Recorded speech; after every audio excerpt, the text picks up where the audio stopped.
Pumapasok ako noon nung makita kita. Ako ay nabigyan sa natural mong ganda. Di ko akalaing matatagpuan ko ang Diyosa. Paano ko makukuha ang atensyon mo? Di ko alam kung ako iyong matatanggap. Sino ba ako para magkagusto sa'yo? Walang araw di kita iniisip. Simula na kita'y makita, iba talaga ang taglay mo ganda. Nabigla lang ako sa'yo nang malaman ko na may asawa't anak ka na pala. Shit! Biglang gumuho. Maaari bang malaman ang address mo? Maaari bang mahingi ang number mo? Maaari bang tanggapin ang tulad ko? Sana'y pagbigyan mo. Maaari bang malaman ang address mo? Maaari bang mahingi ang number mo? Maaari bang mahalin ang tulad ko? Sana'y pagbigyan mo.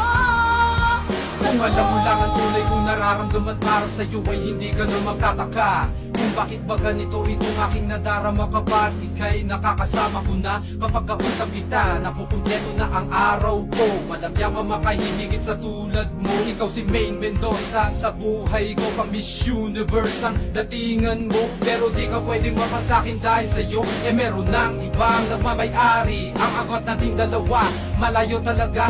Ako ang lupa, ikaw naman ang langit. Parang mala telenovela sa TV itong istorya nating dalawa. Kahit na may asawa ka na, masasabi ko pa rin sa'yo na minamahal kita kahit na imposibleng mangyari. Maaari bang malaman ang address mo?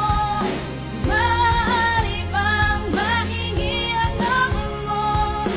Maaari bang tanggapin ang tulad ko? Sana'y pagbigyan mo. Maaari bang malaman ang address mo? Maaari bang mahingi ang number mo? Maaari bang mahalin ang tulad ko? Sana'y pagbigyan mo. Sa tuwing inabigit ko ang aking mga mata, tila hindi ko maiwasang masaktan at mapaisip.